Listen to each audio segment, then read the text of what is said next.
Good morning, good evening, Radhe Radhe. आपके हमारे YouTube channel लक्ष्य क्लासेस एम के बरुआ सागर में एक बार फिर स्वागत है।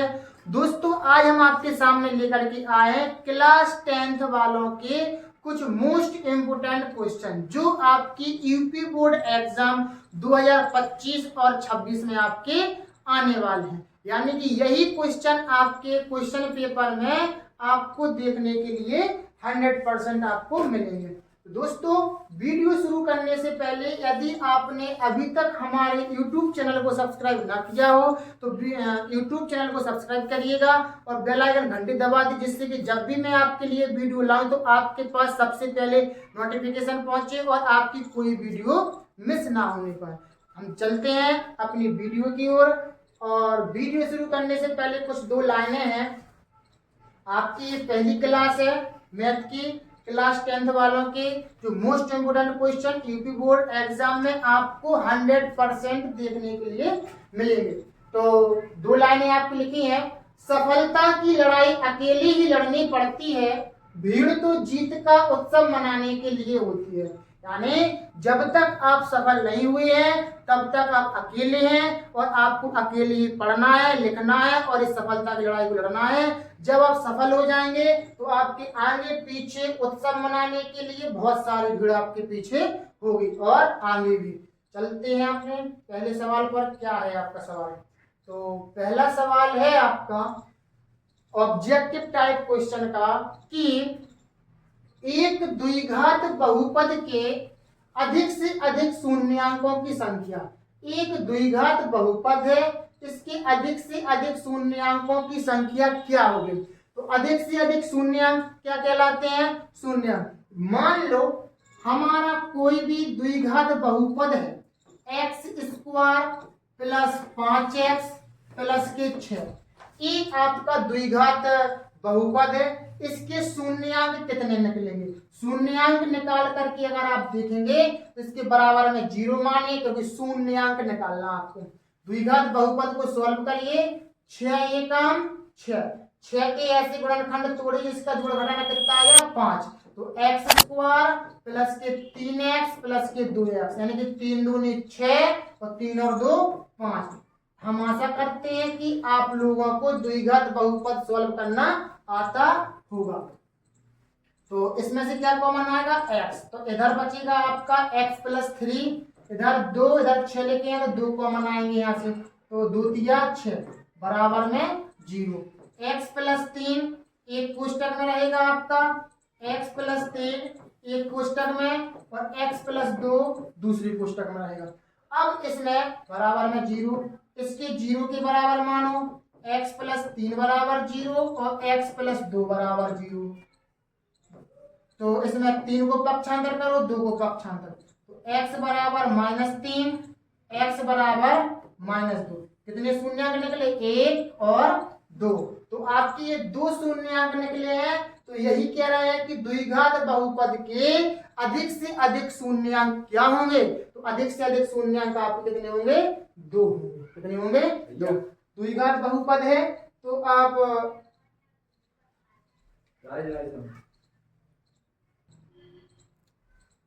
तो द्विघात बहुपद के शून्यांक आप कितने हैं? 2 हैं। तो इस तरीके से आप इसको समझ सकते हैं। यदि आपको समझ में आता है तो आप डायरेक्ट भी लगा सकते हैं कि द्विघात बहुपद है तो 2 शून्यांक, त्रिघात बहुपद है तो 3 शून्यांक और चतुर्थघात बहुपद रहेगा तो 4 शून्यांक निकलेंगे उसके। ठीक है ना?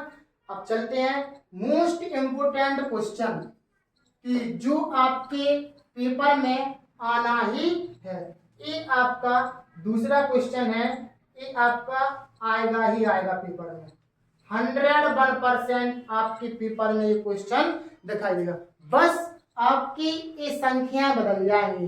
10 है तो 10 की जगह पर साइन आ सकता है, कोस आ सकता है, कोसेक आ सकता है और क्वेश्चन का तरीका यही रहेगा आपका। ठीक, 10a बराबर 4/3, 10a बराबर 4/3। तो सेक a का मान निकालना। 101% आपका ये क्वेश्चन पेपर में मिलेगा आपको यूपी बोर्ड में। तो देखते हैं, लिखा है आपका 10a बराबर 4/5, 10a बराबर 4/5। अब आपको पता होना चाहिए कि टेन थीटा में 4/5 लिखे हैं, तो एक शॉर्ट ट्रिक होती है लाल बटे कक्का। इधर पर समझ, लाल बटे कक्का। हमारे इससे पूरे फॉर्मूले कंप्लीट हो जाते हैं। कैसे कंप्लीट हो जाते हैं पूरे? अगर हमें साइन का देखना है, साइन थीटा का, तो लंब बटे कर्ण। कॉस का देखना है, आधार बटे कर्ण। टेन का देखना है, लंब बटे आधार। और कॉसेक का देखना है, कर्ण बटे लंब। और सेक का देखना है, कर्ण बटे आधार। कॉट का देखना है, आधार बटे लंब। तो इस तरीके से आपको त्रिकोणमिति के 6 अनुपात याद हो सकते हैं।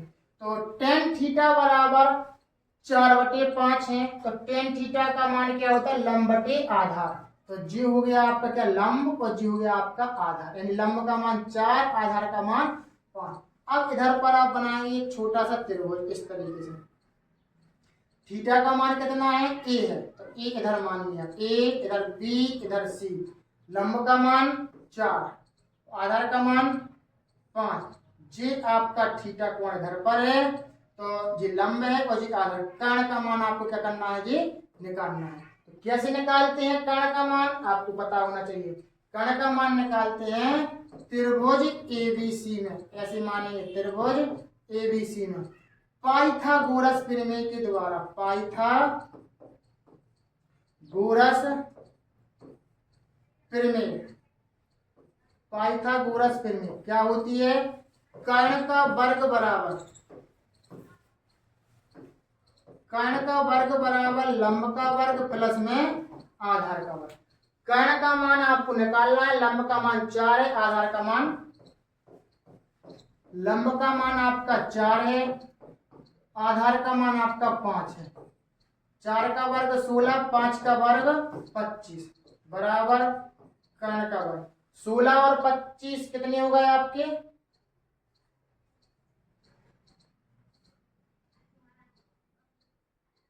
4 और 3 है, सॉरी इधर पर 4 और 3, इधर 4 है, इधर पर 3 है।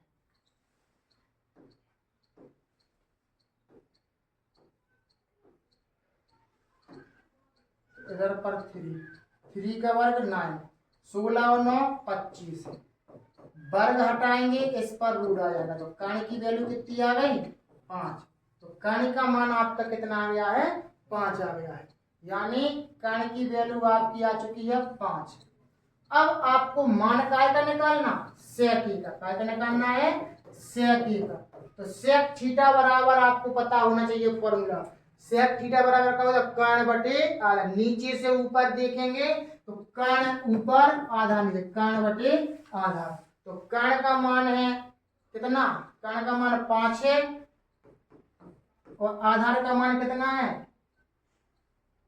3। आधार का मान 3 है, तो 5/3 आपका आंसर। इधर पर और थोड़ा सा डाल लें, इधर पर 3 लिखना है, आधार का मान 3।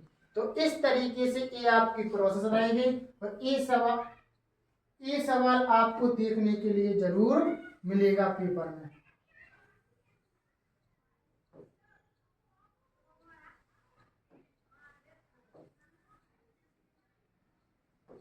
5/3, ठीक है ना? तो इस तरीके से आपका 5/3 कहाँ पर कर रहा है ऑप्शन में? डी नंबर पर। तो इस तरीके से आप दूसरे नंबर का सवाल लगाएंगे।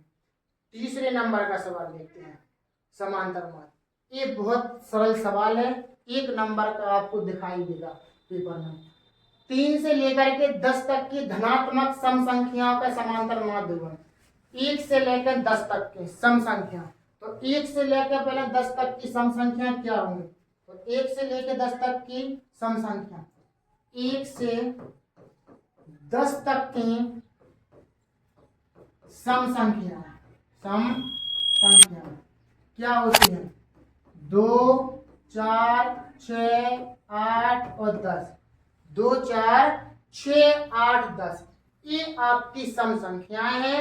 इन संख्याओं का आपको क्या निकालना है? मान। आपको पता होना चाहिए सम संख्याएं क्या कहलाती हैं? विषम संख्याएं क्या कहलाती हैं, क्योंकि आज के पेपर में आपकी सम संख्या आई है, हो सकता है कल के पेपर में विषम संख्या दे दें या आभाज्य संख्या दे दें, तो जो भी संख्याएं हैं आपको पता होना चाहिए। अब आपको क्या निकाल लेना का समांतर मान, तो आपको पता होना चाहिए माध्य बराबर, यानी समांतर माध्य बराबर होता है कुल पदों का योग। क्या होता है? कुल पदों का योग बटे में कुल पदों की संख्या। कुल पदों का योग बटे में कुल पदों की संख्या। कुल पदों का योग बटे में कुल पदों की संख्या। तो माध्य बराबर कुल पदों का योग। कितने पद हैं? कुल पदों का योग 1 2 3 4 5 पद हैं। इन सबको जोड़ दो तो कैसे लिखेंगे इनको? 2 + 4 + 6 + 8 + 10 बटे में कुल पदों की संख्या कितनी है? 5 है। तो 2 4 6 8 10 कितने हो गए? 10 18 20 6 10 30 बटे में 5। 5 से काटो 5 छक्का 30। तो आपका माध्य बराबर कितना निकल आया? 6। माध्य बराबर आपका कितना आ गया? 6। ये आपका आंसर रहेगा। इस तरीके से माध्य बराबर 6 आंसर ऑप्शन में मैच कर रहा। हाँ जी, ऑप्शन नंबर सी, ठीक है ना। तो इस तरीके से आपको कोई तुक्का नहीं मानना है पेपर में।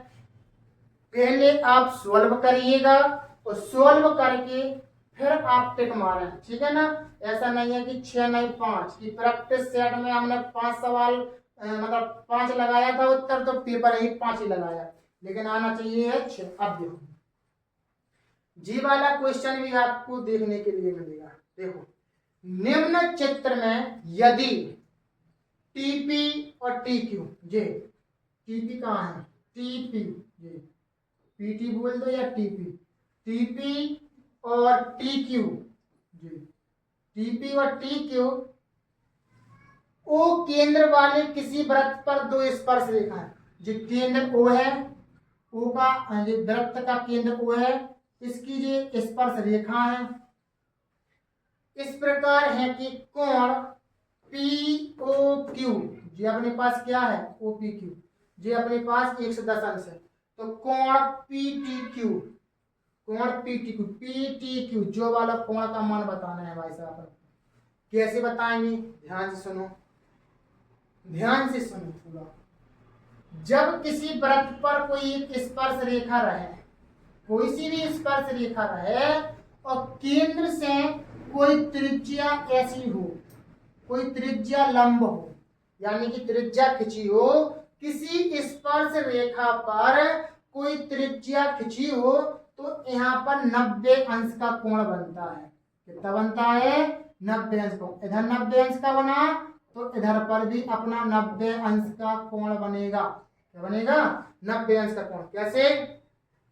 यदि कोई देखो, और दोबारा बता दें, कोई वृत्त ऐसा है, आपने ऐसी स्पर्श रेखा खींची और इधर से केंद्र से अपन ने एक त्रिज्या ऐसी खींची, एक ऐसी खींची, तो इधर पर 90 अंश का कोण बनता है, इधर पर 90 अंश का कोण बनता है। क्या है जो चीज?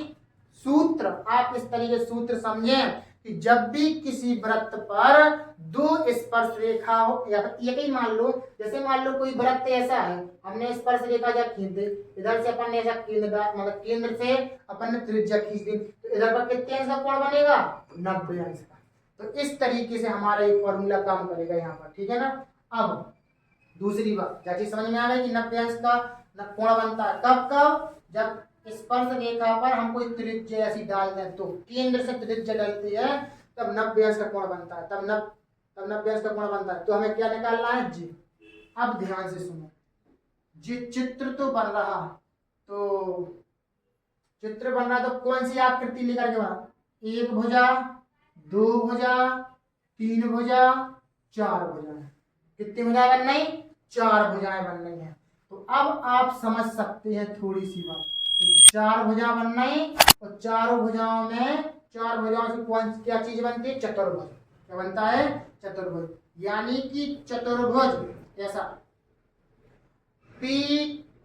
POQT, चतुर्भुज POQT, ऐसा POQT, चतुर्भुज POQT के चारों कोणों का योग, चारों कोणों का योग, चारों कोणों का योग कितना होता है 360, 360 अंश होता है। किसी चतुर्भुज के चारों कोणों का योग कितना होता है 360 अंश। कैसा? कोण P, ऐसे लिखो शॉर्ट वाला, कोण P, कोण O, कोण Q, कोण T, इन चारों कोणों का योग 360 अंश। कौन कौन कोण का? कोण P यानी कि जे वाला कोण, जे वाला कोण और जे वाला कोण और जे वाला, इन चारों कोणों का योग 360 अंश रहेगा। कोण P का मान 90, कोण O का मान 110, कोण Q का मान 90, कोण T का मान निकालना है, निकाल सकते हैं। ठीक, 90 90 180, 190 180 190 और 290, 290 प्लस में कोण T बराबर 360। 290 को इसे पक्षांतर कर दो, कोण T बराबर 390 माइनस 290, कोण T बराबर 0 और 16 में से 9 गए 7, यानी 70 अंश का कोण बनेगा आपका। कितना कोण बनेगा 70 अंश का कोण। ऑप्शन में है कि नहीं है? हाँ है, 70 अंश का कोण जी। तो इस तरीके से हमें पता करना है कि कोई स्पर्श रेखा पर अगर हम त्रिज्या खींचें केंद्र से परिधि पर तो वो 90 अंश का कोण बनाती है इस तरीके से। तो इस तरीके से हमें क्या करना है, 90 अंश का कोण बनाते हैं। तो जी देखना है हमें चतुर्भुज बन रहा है कि त्रिभुज बन रहा है। चतुर्भुज बन रहा है तो चतुर्भुज के चारों कोणों का योग 360 अंश, यानी कि कोण POQT, POQT के चारों कोणों का योग आपका 360 अंश होता है। और 360 में आपको क्या करना है, कोण P को 90 अंश, कोण O को 110 अंश, कोण Q को 90 और T का मान आपको निकालना है। सब तीनों को जोड़ेंगे 290 प्लस में कोण T बराबर 360 अंश। 290 को इस साइड पक्षांतर करेंगे, 290 को पक्षांतर करेंगे तो माइनस का हो जाएगा, क्योंकि बराबर के इस साइड से इस साइड संख्या लाएंगे, प्लस किया तो माइनस। 360 में से 290 घटा देंगे तो आप कितना आ जाएगा 70 अंश। ठीक है ना दोस्तों? तो हम आशा करते हैं कि आपको सवाल जरूर समझ में आ रहा होगा। बस दोस्तों अब आप इसी तरीके से समझते रहिए और वीडियो को लाइक जरूर कर दीजिए, लाइक करिए। और यदि आपने अभी तक हमारे चैनल को सब्सक्राइब ना किया हो तो सब्सक्राइब जरूर करते रहिए। और उतारना है सवाल तो आप ऐसा करिए, इसका स्क्रीनशॉट ले लीजिए और फिर आप इस सवाल को उतार सकते हैं। हम देखते हैं अगला सवाल जी, 5 नंबर का मोस्ट इम्पोर्टेंट सवाल। समीकरण 5 इंटू एक्स माइनस 5 और एक्स प्लस 5 बराबर 55 का हल होगा। तो आप क्या करेंगे, इसमें इसको लिखने का तरीका ये होता, देखो इंटू में लिखे तो 5 गुणे एक्स माइनस 5 और एक्स प्लस 5 बराबर में 55 का हल होगा। तो यहाँ पर भी आपका क्या होता है, गुणा। जब सारी चीजें गुणा में होती हैं तो हम इस 5 से 55 काट सकते। 5 एकम 5, 5 एकम 5, क्या बचा a प्लस बी और a माइनस बी बचा। फॉर्मूला बन रहा है a plus b a minus b, तो क्या होता है a कोष्टक में a स्क्वायर माइनस के बी स्क्वायर बराबर कितना बचा 11। एक्स का वर्ग करेंगे एक्स स्क्वायर, 5 का वर्ग करेंगे 25 बराबर 11। 25 को पक्षांतर कर दो तो एक्स स्क्वायर बराबर 11 प्लस के 25, 25 11 36। एक्स का अगर अपन वर्ग हटा देंगे अगर तो इस पर कहा जाएगा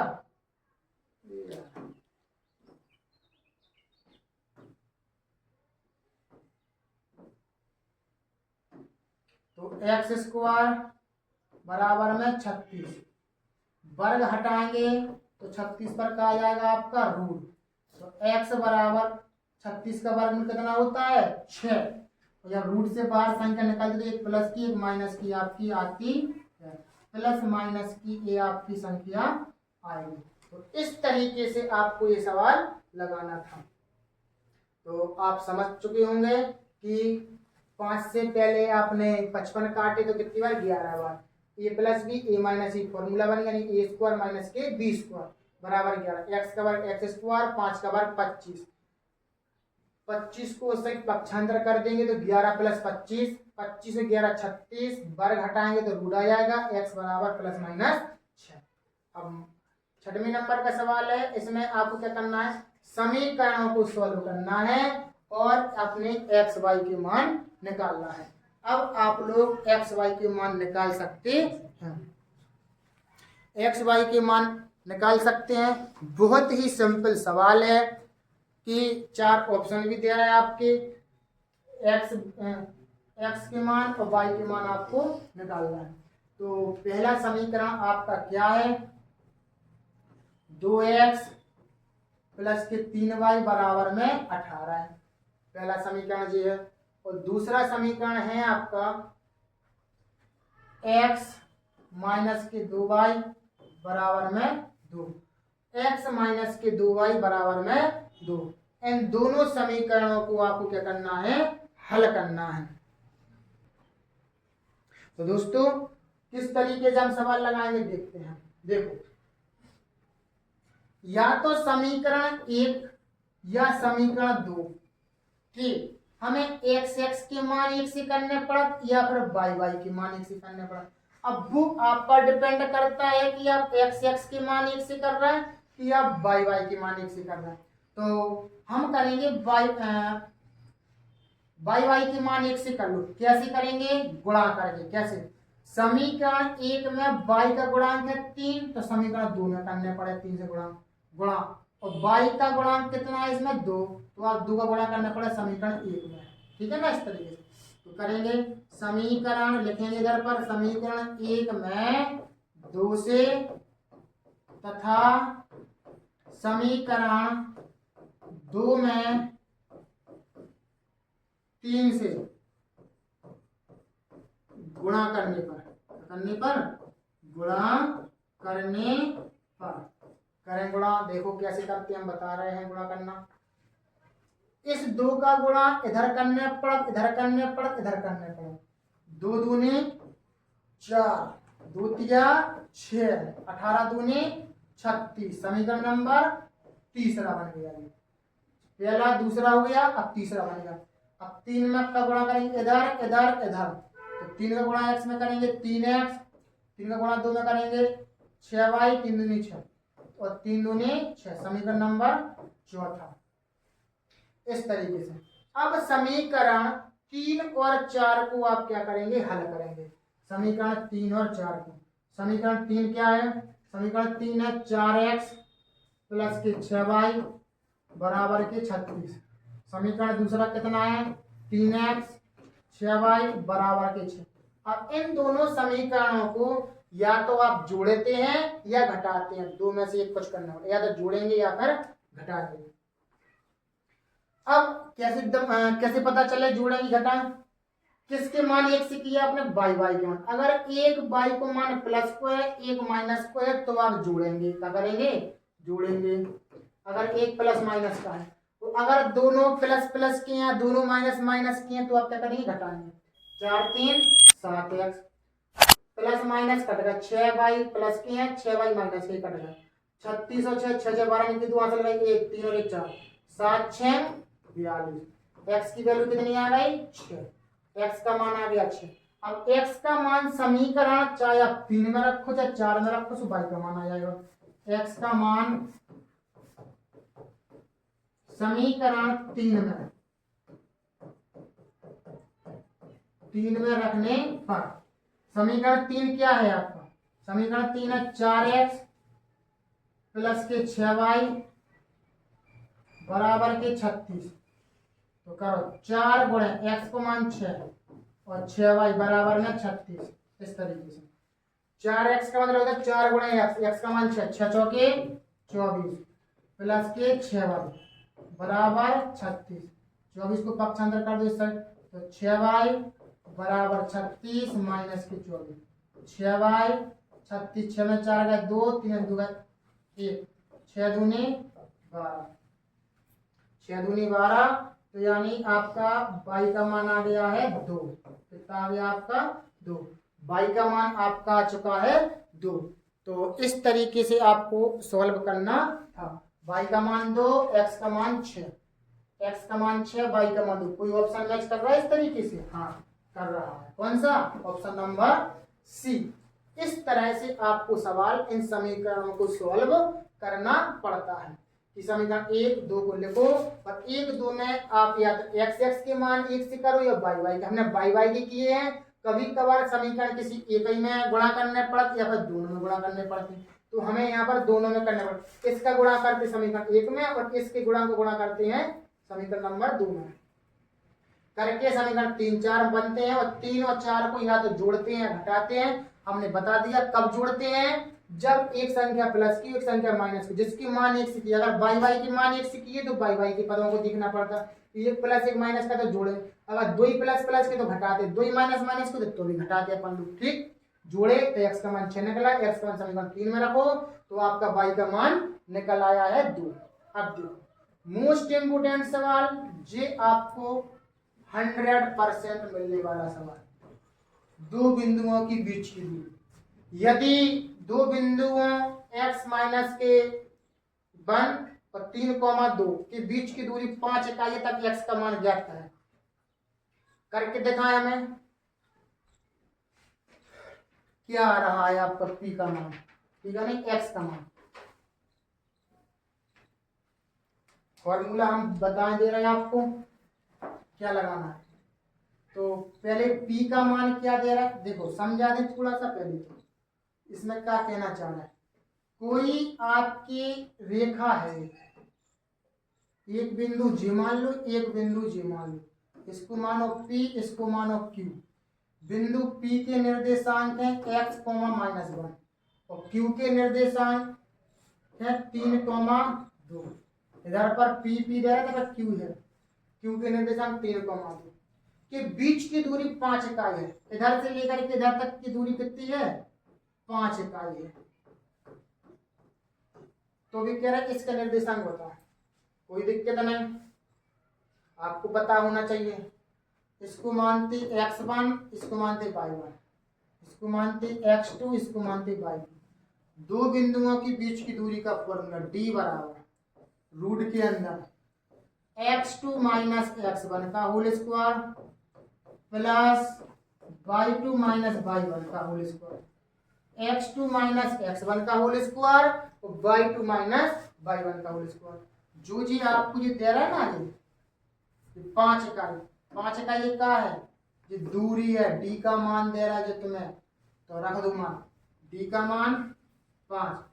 वर्ग ये रूट हटाते हैं तो इस साइड वर्ग के रूप में आ जाता है, ध्यान रखना। मोस्ट इंपोर्टेंट सवाल है ये, आपके पेपर में 101% देखने को मिलेगा ये सवाल, ठीक है ना। x2 का मान कितना है आपका 3, कितना है x2 का मान 3, x1 का मान कितना है x है आपका,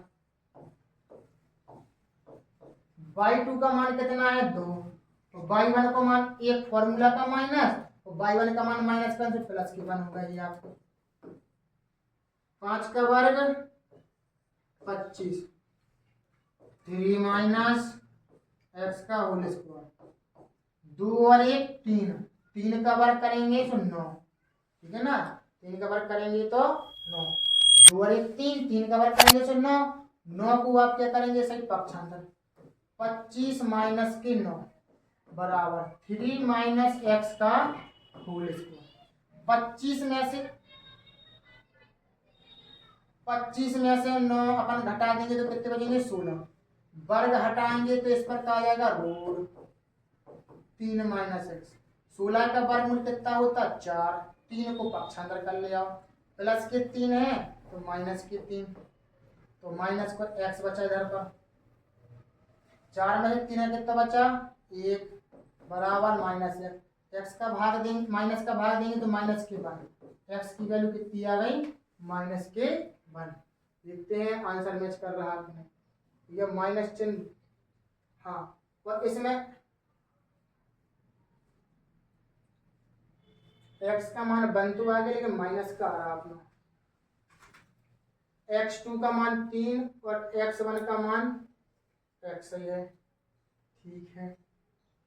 y2 का मान 2 और y1 का मान -1, फॉर्मूला का माइनस और जी माइनस और प्लस 2 और 3 का वर्ग माइनस की 9 3।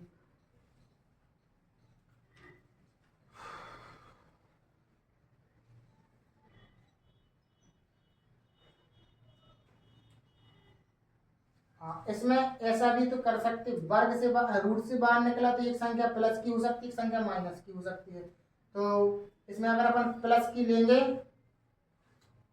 तो प्लस ही का आएगा इधर पर अपन, तो डायरेक्ट अपन प्लस कर दें, कोई दिक्कत नहीं है इसमें। तो यानी कि ए का 7 का आंसर कितना आ गया आपका 1।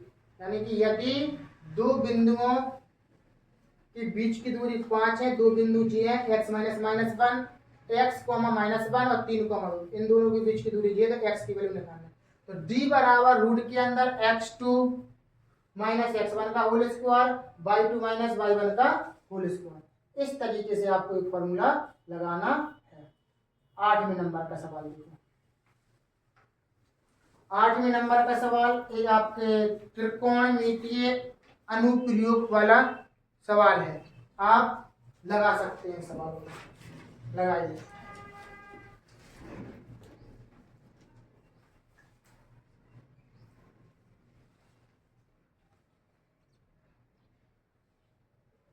एक मीनार की ऊंचाई 20 मीटर है। पहले आप एक मीनार बना दीजिए इस तरीके से, कितनी है 20 मीटर की ऊंची आपकी क्या है मीनार है। इसको त्रिभुज बनाइए इस तरीके से। जमीन पर बनने वाली इसकी छाया की लंबाई 20√3 है। यानी कि जब मीनार जे खड़ी है तो इसकी छाया कहाँ बनेगी जे, छाया यानी कि परछाई जे। तो जा दूरी कितनी है 20√3 मीटर की ये बन रही है। तो सूर्य का उन्नयन कोण ज्ञात करिए। जी उन्नयन कोण जी बनता है यहाँ पर, उन्नयन कोण ये त्रिभुज एबीसी मान लीजिए इस तरीके से, त्रिभुज एबीसी चित्र। इसको आप क्या कर रहे हैं हल कर रहे हैं, सॉल्व कर रहे हैं इसको आप। तो आप समझ सकते हैं एक 20 मीटर ऊंची मीनार है जो जिसकी परछाई 20√3 मीटर की अपनी लंबाई परछाई है इसकी। अब परछाई है आपकी और सूर्य का उन्नयन कोण आपको क्या करना है इसका ज्ञात करना है, सूर्य का उन्नयन कोण। और ये सवाल आपका एक बार 4 नंबर का सवाल आया था। ये कितने नंबर का 4 नंबर। बाएं हाथ का खेल है आप लोगों को लगाने के लिए, कुछ ज्यादा नहीं सोचना है। क्या करना है इधर पर लिखो सीधा डायरेक्ट त्रिभुज एबीसी में, बस डायरेक्ट कर दो त्रिभुज एबीसी में। कौन कौन भुजाओं का मान दे रहा है, लंब का दे रहा है आधार का दे रहा है, क्या दे रहा है लंब का और आधार का। तो लंब और आधार कौन से फॉर्मूला में आता है, लाल बटे कक्का से देख लें आप, लाल बटे कक्का। लंब आधार कौन से फॉर्मूला में आता है साइन कॉस टेन, तो टेन वाले में आता है। तो आप सीधे डायरेक्ट करें इधर पर टेन थीटा बराबर क्या होता है लंब बटे आधार, टेन थीटा, टेन थीटा बराबर लंब का मान कितने है 20, आधार का मान कितने है 20√3, 20 से कम 20, क्या बन गया टेन थीटा बराबर 1/√3, टेन थीटा बराबर 1/√3। अब जी बताएं थीटा को मान बताना है अपन को, तो थीटा का मान बताना है तो टेन के कितने अंश को मान 1/√3 हो, टेन के कितने अंश का मान 1/√3 हो। तो अपन इसको लिख सकते हैं टेन थीटा बराबर टेन 1/√3 कितने अंश का मान होता है टेन 30 अंश का मान। अब अगर कोई कंफ्यूज है तो वो 60 अंश रख सकता है 30 अंश रख सकता है। अब हम पता कैसे करें, तुक्का मानने है तो देखो तुक्का मारने की दवाई भी है अपने पास। ऐसा हमने त्रिकोणमिति सारणी पढ़ी है, कहूं 40 अंश को मान नहीं, देखो हमने त्रिकोणमिति। 30 का देखा, 45 का देखा, 60 का देखा, 90 का देखा, 50 अंश को नहीं देखो मैं, या तो 30 आंसर रहेगा या फिर 60 आंसर रहेगा। अब तुक्काबाजी कर रहे तुम तो 30 अंश का मान होता है 1/√3। 10 से 10 कट गया, थीटा बराबर आपको कितना आ गया, 30 अंश आ गया। कितना आ गया, थीटा का मान आ गया है 30 अंश। इस तरीके से आपको सवाल लगाना है और क्वेश्चन नंबर 8 तक आपके लग चुके हैं। अब हम देखते हैं 9 नंबर का सवाल कि 9 नंबर का सवाल आप किस तरीके से लगाएंगे। तो दोस्तों 16 नंबर के सवाल 9 नंबर का सवाल में आपको क्या करना था, बहुलक निकालना है। बहुलक हमने आपको बहुत ही सिंपल तरीके से बताया है कि बहुलक किस तरीके से निकालें। सबसे पहले तो आप चाहे माध्य का निकालें या बहुलक निकालें, जो भी आंकड़े दे रहे हैं आपको उनको आरोही क्रम में लिख लिया करो। क्या लिख लिया करो, आरोही क्रम में। अब कुछ बच्चे कहेंगे सर बहुलक निकालने के लिए आरोही क्रम में लिखने की क्या जरूरत है, जरूरत है। हमारा सवाल हम कैसे लगाएं, ठीक। तो किस तरीके से करेंगे, पहले तो आरोही क्रम में लगाएं। कैसे देखते हैं। आरोही क्रम मतलब होता है छोटी से बड़ी संख्या। पहले सबसे छोटी संख्या, सबसे छोटी संख्या कौन सी है इसमें से, 10। 10 से छोटी दिखाई दे रही है ना, 10 लिखो। 10 से ज्यादा 11 है क्या, नहीं है, 12 है। 12 के बाद 13 है, 13 हो गई। 13 के बाद 14 नैया 15 है। 15 के बाद 16 नैया 17 है। 17 के बाद 18 नैया 19, 19, 19, 2 बार 17 है और 3 बार 19, 19 है। कितनी बार है, 3 बार 19 है और 1 बार 20 है। अब अपन को इसका कितनी संख्या होगा, 1 2 3 4 5 6 7 8 9 10। 1 2 3 4 5 6 7 8 9 10, 10 संख्या हुई।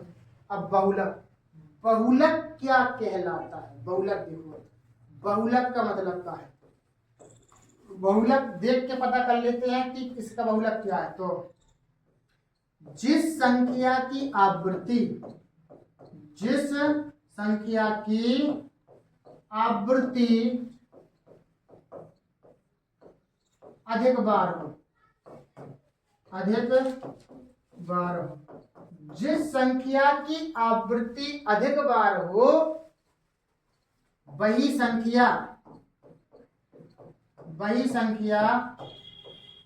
बहुलक कहलाती है। क्या कहलाती है, बहुलक। जिस संख्या की आवृत्ति अधिक बार हो वही संख्या बहुलक कहलाती। आवृत्ति का अर्थ ना समझ रहे होंगे कुछ लोग। आवृत्ति का मतलब होता है जो संख्या अधिक बार है। तो कौन संख्या अधिक बार आई, 19। कौन सी आई, 19। कितनी बार आई, 3 बार आई। तो इसमें अपन लोग क्या लिखेंगे, बहुलक बराबर 19 आपका आंसर रहेगा। बहुलक बराबर 19, सही से लिख लें इसको थोड़ा सा, इधर लिख लो, बहुलक बराबर 19। ठीक, इस तरीके से आपका ये सवाल रहेगा। आप देख करके ही बता सकते हैं कि इसका बहुलक क्या है। जी तो हमने डिटेल्स बता दी। आप जब ऑब्जेक्ट टाइप क्वेश्चन के सवाल लगाएंगे पेपर में, डायरेक्ट देखो कि कौन सी संख्या अधिक बार आई है, 19, तो 19 आंसर आपका। ठीक, 10 नंबर का सवाल है, 10 और 11, 2 सवाल और बचे हैं। ठीक, 10 नंबर का सवाल, 5.2 सेंटीमीटर त्रिज्या के वृत्त के किसी त्रिज्य खंड का परिमाप 16.4 सेंटीमीटर है। त्रिज्य खंड का क्षेत्रफल ज्ञात करो। त्रिज्य खंड का क्षेत्रफल ज्ञात करना है।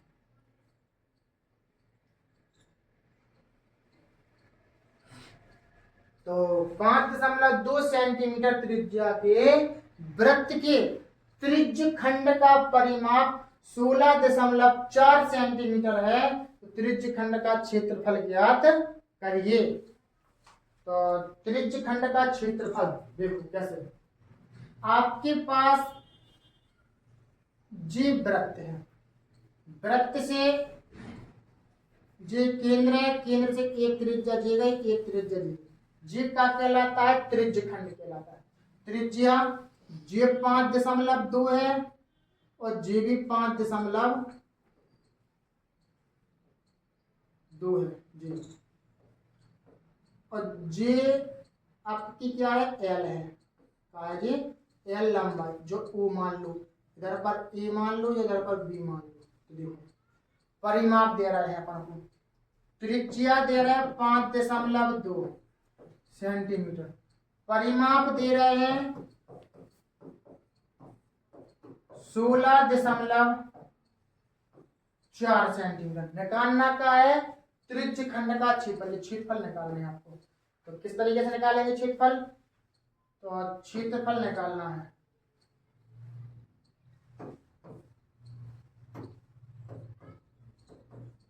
क्षेत्रफल बराबर क्वेश्चन मार्क। तो देखो सबसे पहले तो हमारे पास परिमाप दे रहा है, तो परिमाप का कहलाता है किसी भी आकृति का अगर आप परिमाप निकालें तो इन सभी भुजाओं का योग कहलाता है। कैसे कैसे कहलाता है योग, देखो जैसे जे ए बी और ए, जी कहलाता है परिमाप, यानी परिमाप R प्लस एल बराबर में 16.4, जी भी आर है, जी भी आर है और जी एल है। तो आर का मान 5.2, आर का मान 5.2 प्लस में एल का मान हमें निकालना है।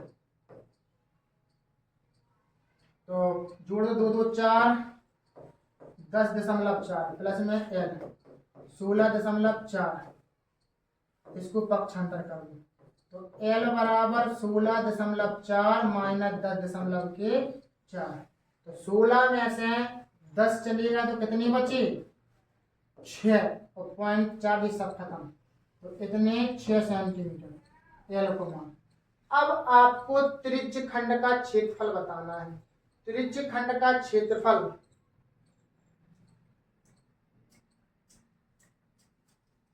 त्रिज्य खंड का क्षेत्रफल देखो क्या कहलाता है, इधर पर लिखो त्रिज्य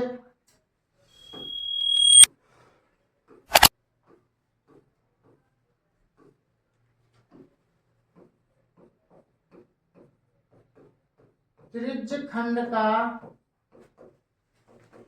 क्षेत्रफल। त्रिज्य खंड का क्षेत्रफल 1/2 आर इंटू एल, तो 1/2, आर को मान कितने के 5.2, एल को मान 6, काट दो, 2 दिया 6, तीनों बड़ा 3 दूनी 6, 3 बचे 15 सेंटीमीटर स्क्वायर। त्रिज्य खंड का क्षेत्रफल आपका ए है 15.6 सेंटीमीटर स्क्वायर आ रहा है, ये सी नंबर पर 15.6 सेंटीमीटर स्क्वायर। एक बार सवाल देख लो अच्छे से, 5.2 सेंटीमीटर त्रिज्या के वृत्त के किसी त्रिज्य खंड का परिमाप 16.4 सेंटीमीटर है, तो आपको त्रिज्य खंड का क्षेत्रफल ज्ञात करना है। तो आपने इस तरीके से निकाला है, इसका क्षेत्रफल निकाला है जी, ठीक है ना, अंडर का। तो इस तरीके से आपको ये सवाल लगाना था।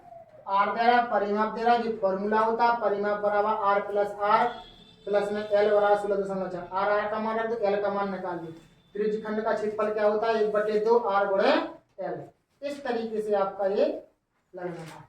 अब त्रिकोणमिति का सवाल महा मोस्ट इम्पोर्टेंट, कौन कौन इस सवाल को लगा सकता, मोस्ट इम्पोर्टेंट क्वेश्चन, कई बार आ चुका, 1 - sin थीटा प्लस है 1 + sin थीटा और इंटू 1 + tan स्क्वायर थीटा। समझो लिखा है 1 - sin थीटा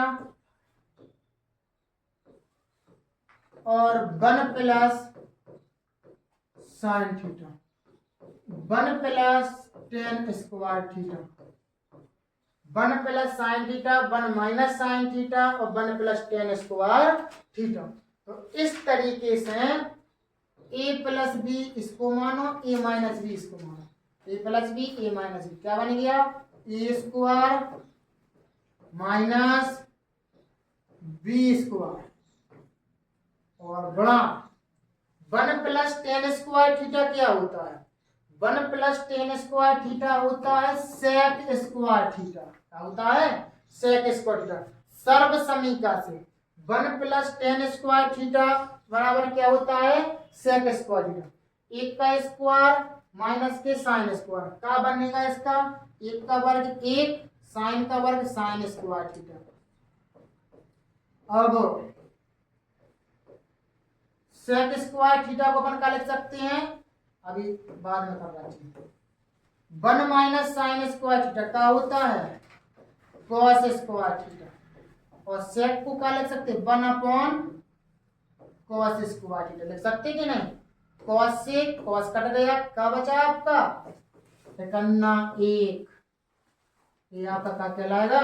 आंसर 11 नंबर का आपका ये ऑप्शन है। ठीक है ना? एक अंक। दोस्तों आज आपके 11 सवाल लग चुके हैं। बहुत ही मोस्ट इम्पोर्टेंट क्वेश्चन हमने आपको लगवाए थे, और इसी पर आपकी आज इस सेशन आपका खत्म होता है। और इसके लिए चलते चलते आपके सामने दो लाइनें हैं कि कलम से जो खेलते हैं वो किस्मत की लकीरें बदलते हैं। कलम से जो खेलते हैं वो किस्मत की लकीरें बदलते हैं। छात्र वही सफल कहलाते हैं जो लक्ष्य के लिए दिन रात जलते हैं। तो कलम से जो खेलते हैं वो किस्मत की लकीरें बदलते हैं। छात्र वही सफल कहलाते हैं जो लक्ष्य के लिए दिन रात जलते हैं। दोस्तों इन्हीं दो लाइनों पर आज का सेशन आपकी क्लास खत्म है। कल हम इसी समय पर आपके सामने और अच्छे से अच्छी क्वेश्चन लाएंगे, और इसी तरीके से हमारे साथ बने रहिए लक्ष्य क्लासेस एम के बरुआ सागर के साथ। और यदि आपने अभी तक हमारे YouTube चैनल लक्ष्य क्लासेस एम के बरुआ सागर को सब्सक्राइब ना किया हो, सब्सक्राइब करिएगा, बेल आइकन घंटी दबा दीजिए, जिससे कि जब भी मैं आपके लिए वीडियो लाऊं आपके पास सबसे पहले नोटिफिकेशन पहुंचे और आपकी कोई भी वीडियो मिस ना होने पाए, और आप अपनी पढ़ाई को और अच्छे से बेहतर बना सकते हैं। Thank you. इस तरीके से बने रहिए हमारे साथ।